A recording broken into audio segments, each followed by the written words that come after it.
como eu estava falando, então a imagem de um indivíduo com uma prática contemplativa ou numa meditação, até hoje, é de um monge budista. Isso aí, na maior parte das pessoas ainda acredita nisso aí. Na verdade, isso aí começou a mudar nos anos 1970. Pode passar. Ah, eu que passo aqui. Tá. Começou a mudar nos anos 1970, quando esses dois caras, o Richard Davidson e o Daniel Goleman, mais um outro chamado Kabat-Zinn, que eram pós-graduandos em psicologia em Harvard, eles começaram a estudar meditadores com apoio do Dalai Lama, que tinha um grande interesse que a meditação fosse mais conhecida no Ocidente, não só como uma prática religiosa, mas que o Dalai Lama também queria estudar a parte científica da meditação. Então, inicialmente, o que se fazia era um estudo por eletroencefalografia. Tá? Nos anos 70 ainda faltava muita tecnologia, mas já com esses estudos mostravam alterações importantes quando se comparava o cérebro de meditadores de longa data, meditadores noviços e não meditadores. Tá? Então, o que se faz atualmente é o estudo por uma técnica chamada ressonância magnética funcional. Então, é um aparelho igual de uma ressonância magnética que todo mundo deve conhecer, com a diferença de que isso aqui não captura só a imagem, ela captura não a imagem da estrutura, mas a imagem do que está acontecendo naquela estrutura. Vamos lá, Uri. Bom, então aqui, o que a gente tem? Nessa figura, a gente pode ver a ressonância de 12 meditadores experientes em comparação com 12 meditadores novos. Não, volta um minutinho. 12 meditadores novos pareados por idade. O que a gente pode ver?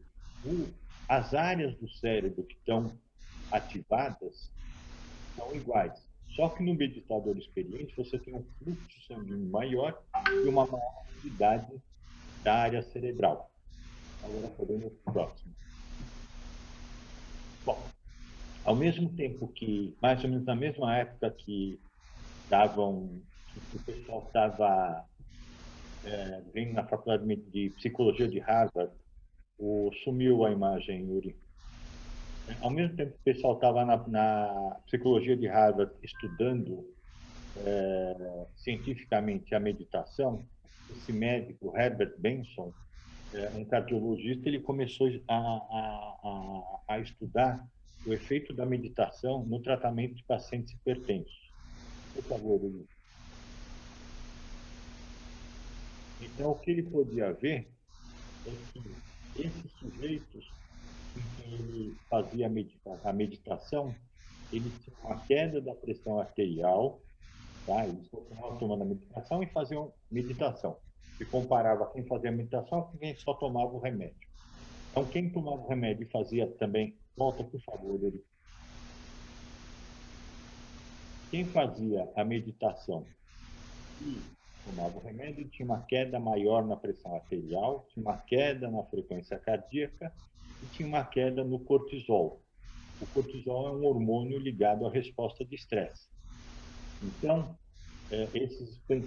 tem mais coisas aí que não dá para ver, mas ele também, em estudos posteriores, ele viu que os genes ligados a todas essas alterações fisiológicas também estavam alterados, a expressão do gene estava alterada em meditadores. Tá? Próximo, por favor. Então, inicialmente, a comunidade científica recebeu com um certo, assim, um pouquinho de receio de aceitar o que estava sendo conversado sobre meditação. Com o decorrer do tempo, essa barreira foi rompida. E isso aqui que eu trouxe para vocês em uma base de dados, o PubMed, tá? Pegando o número de trabalhos que falam de meditação nos últimos 5 anos, nós temos mais de 7.700 trabalhos.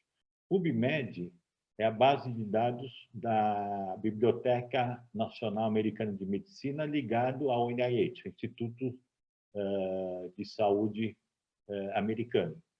Então, só nessa base de dados tem 7.700. E tem várias bases de dados para a gente pesquisar trabalho científico. Então, o número é bem maior do que esse. Próximo, por favor.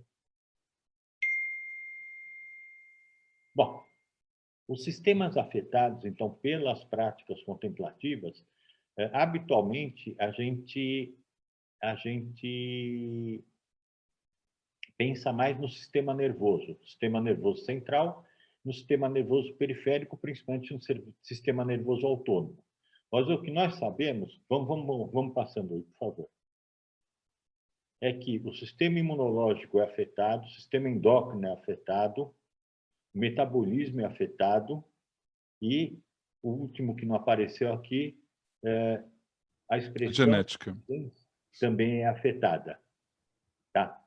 Então, a gente vê que vários sistemas orgânicos são afetados pela prática da meditação. Próximo, Uri. Tá? Então, no sistema nervoso central, o que nós temos? Nós temos uma alteração de função, tá? E conforme o sujeito vai praticando, é como se fosse um treinamento. Aliás, é um treinamento. Conforme o sujeito vai praticando, você tem alteração da estrutura cerebral. Ou seja, a meditação é um mecanismo que induz a neuroplasticidade. Antigamente se pensava que o cérebro ele se desenvolvia até a idade adulta e depois não tinha mais desenvolvimento. Hoje a gente sabe que isso aí não é verdade e que, na verdade, o que a gente tem é que os neurônios vão sendo repostos. E com a meditação, os estudos de ressonância, o pessoal consegue calcular a espessura do córtex cerebral. Em meditadores de longa data, o córtex cerebral ele é mais espesso. Isso significa o quê? Que tem mais células nessa área. Tá? E o que é interessante é que as várias práticas meditativas, várias práticas contemplativas, cada uma tem uma via neural.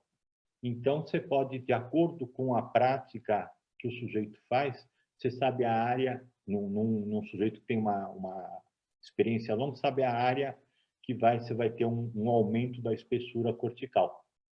Então, não, volta, por favor. Então, você tem um aumento da metacognição. Metacognição é quando você consegue analisar aquilo lá que você está aprendendo ou que aprendeu. Isso aí por influência no córtex frontal, você tem um aumento da consciência corporal pelo córtex sensorial e pela ínsula. São tudo estruturas cerebrais, é só para informação. E um aumento uma melhora da memória, um espessamento do hipocampo, um aumento da atividade do hipocampo, e tem uma melhora da autoconsciência por ativação do córtex cingulado. Próximo, por favor. Bom, tudo isso aí acontece por ação também de neurotransmissores. Neurotransmissores são as moléculas que os neurônios vão liberar para passar uma série de informações, certo? Então, um neurotransmissor que aumenta muito em meditadores é a dopamina, que está ligada ao sistema de recompensa do cérebro, à sensação de bem-estar e ao movimento. Tá? Isso aqui é importante. Então, por exemplo, o paciente que tem Parkinson, ele não fabrica dopamina suficiente, por isso que ele tem aquele problema de movimento. Você tem aumento da serotonina, que está ligado ao sistema de recompensa do cérebro, ao controle do apetite, à regulação do metabolismo e à espiritualidade. Isso é interessante. Antigamente se achava que a espiritualidade estava ligada a uma série de regiões do cérebro. Isso é verdade, mas o que atualmente os últimos trabalhos têm mostrado é que essas regiões elas são ricas em receptores para serotonina. Parece que a serotonina seria o neurotransmissor ligado à espiritualidade. Você tem uma ativação do sistema endocannabinoide, tá? Então, quando o sujeito usa a cannabis, que é a maconha, a cannabis tem efeito porque tem receptores no nosso cérebro, tem receptores que naturalmente ocorrem no nosso cérebro, tá? Que é o sistema endocannabinoide que ele aparece difusamente em todo o cérebro. O sistema endocannabinoide, quando ativado, ele provoca uma sensação de relaxamento e de controle da dor. Está sendo atualmente muito usado em medicina. Vai mais um pouquinho, Uri, por favor.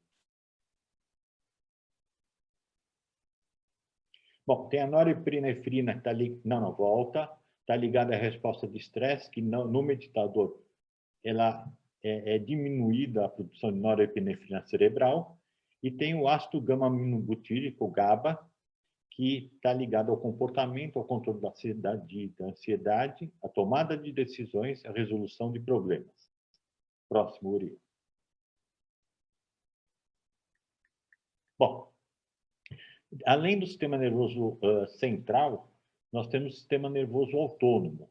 Tá? O sistema nervoso autônomo ele atua no controle do funcionamento das vísceras. Ele tem dois braços, o sistema nervoso autônomo, o simpático e o parasimpático. Tá? Ou parasimpático ou vago, ou vagal.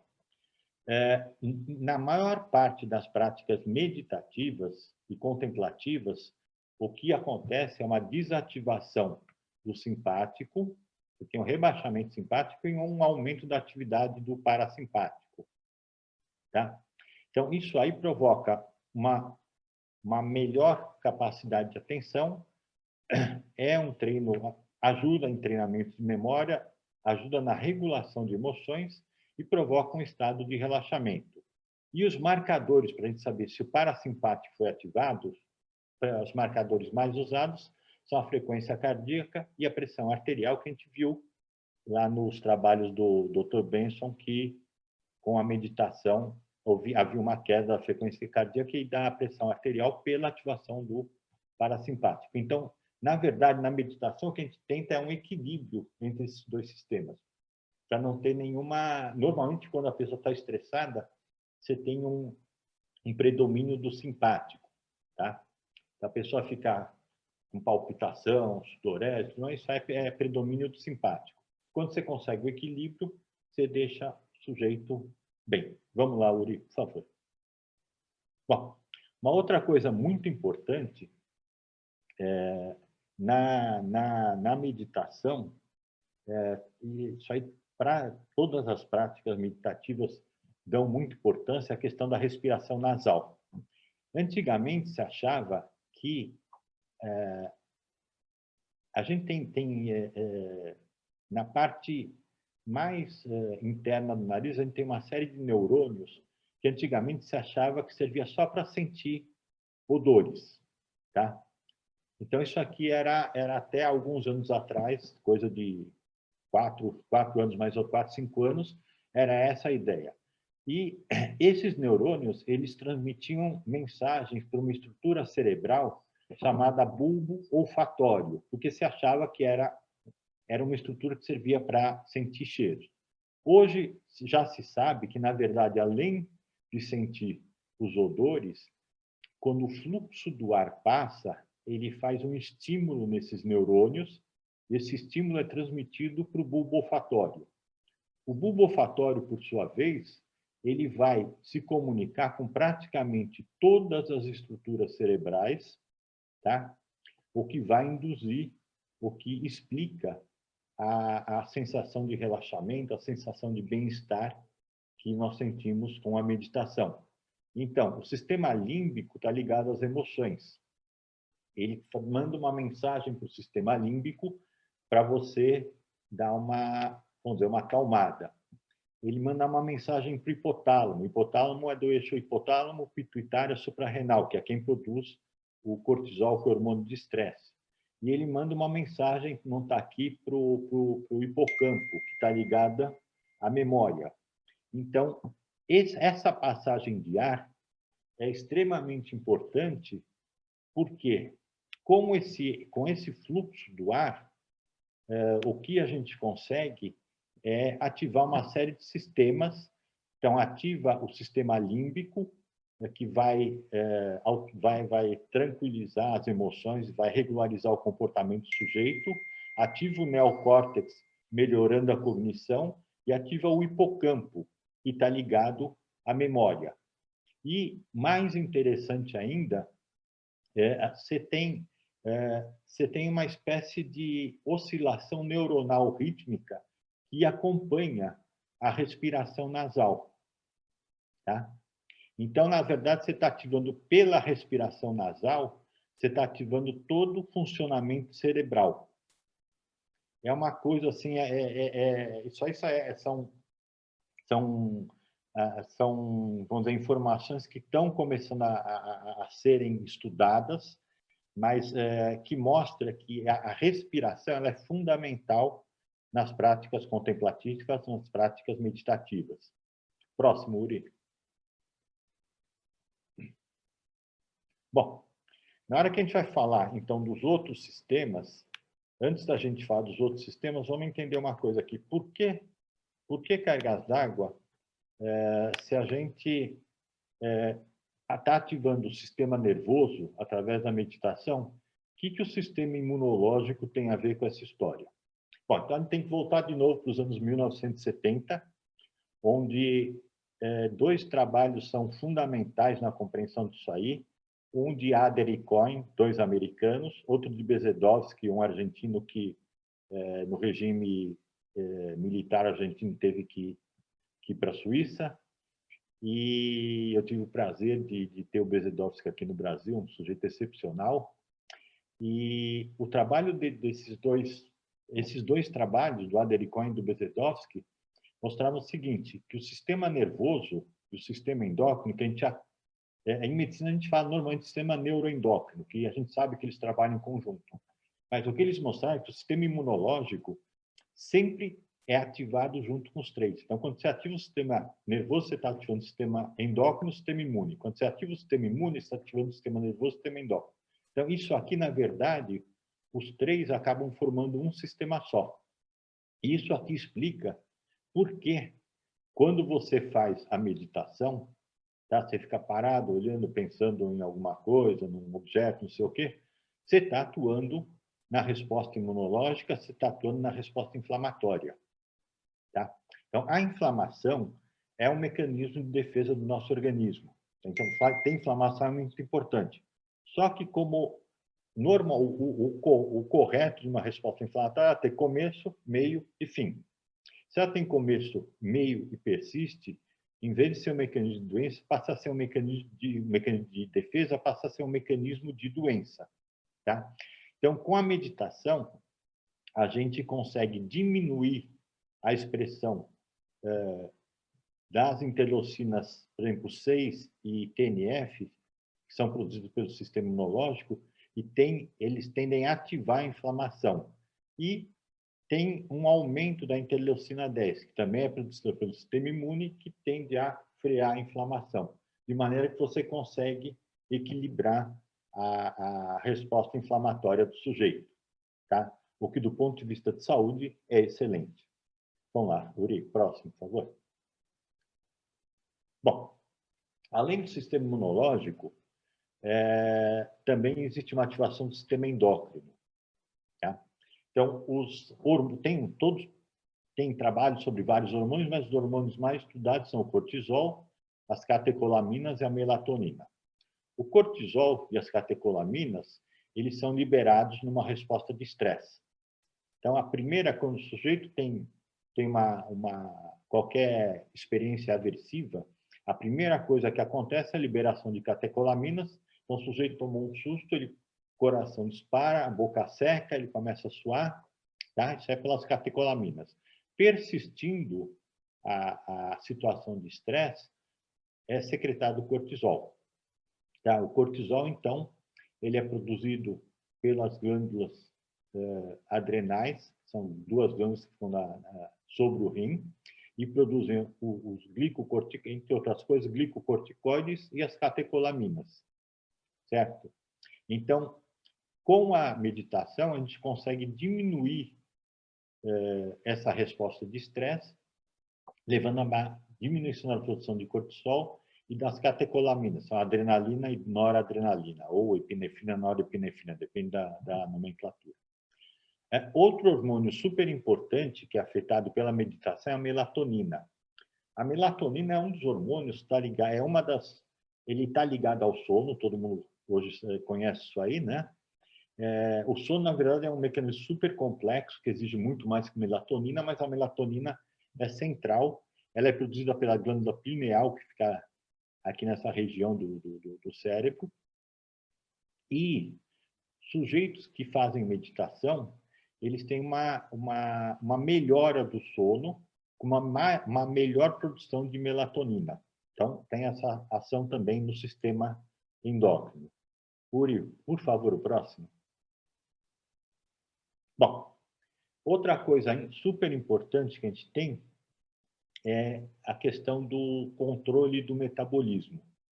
Em meditadores, eles conseguem aumentar ou diminuir a temperatura simplesmente através da meditação. Então, aqui eu vou tentar explicar para vocês como é que eles fazem esse truque. Basicamente é o seguinte, quando a gente respira, a gente está inalando oxigênio, tá certo? Isso aqui é a respiração pulmonar.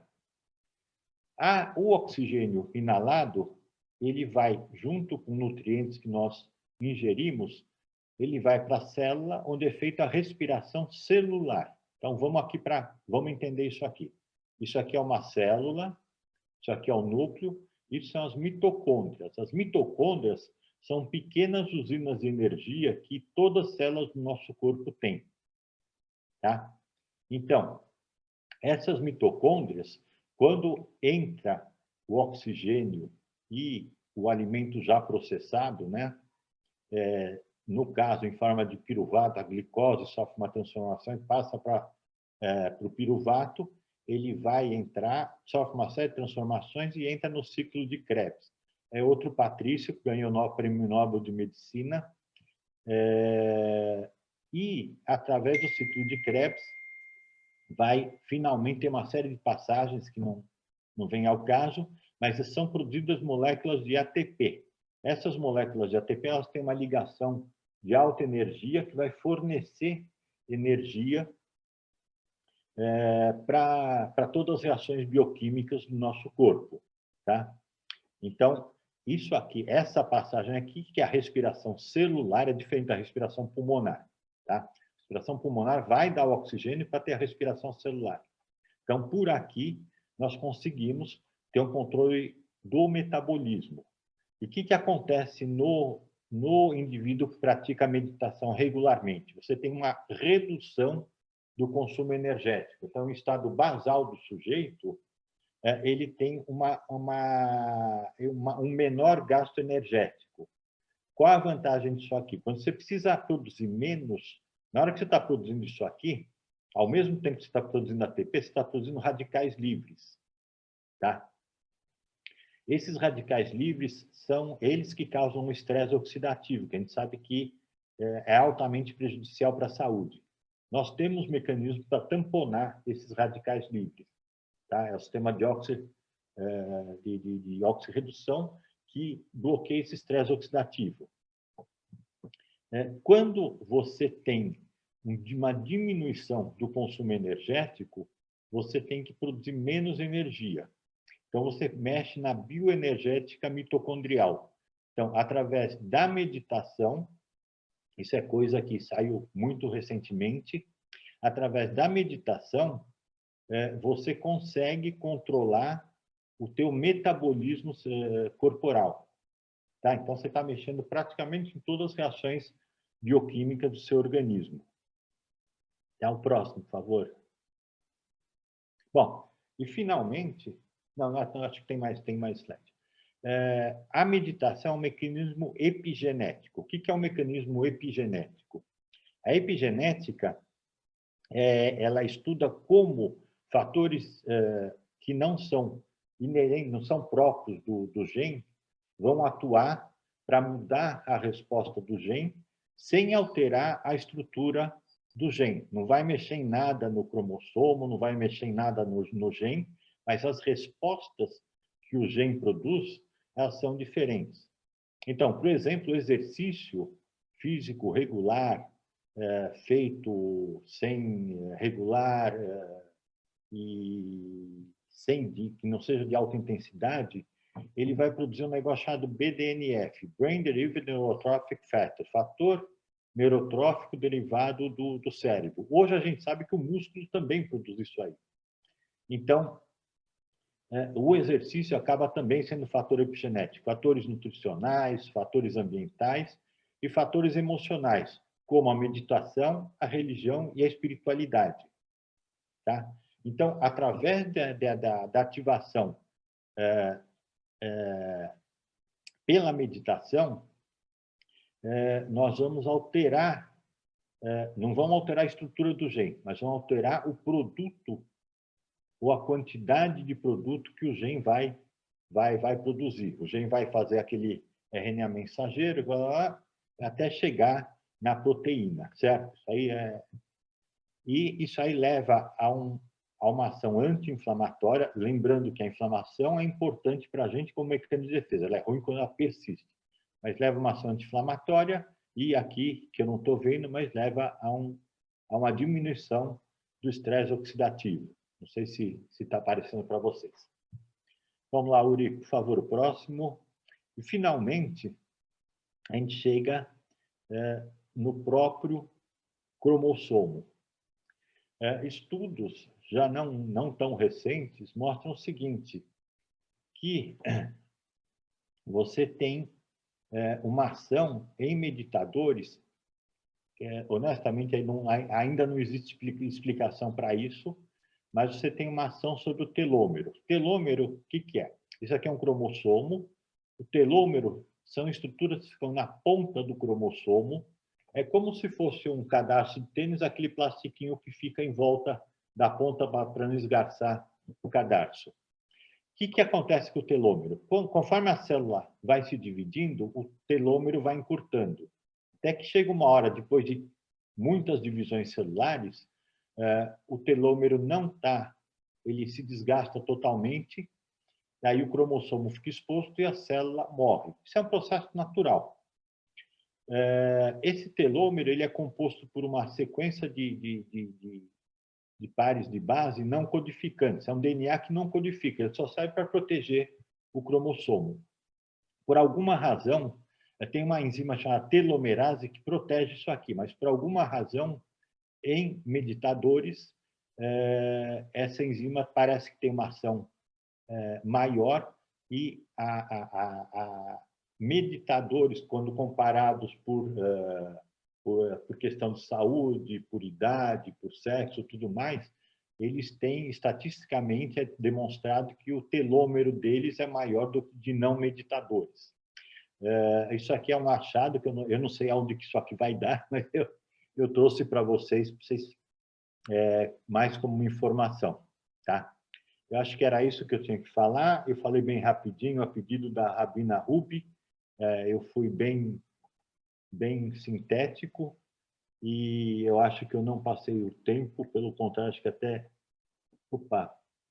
consegui ficar no tempo. Agradeço a atenção de vocês, peço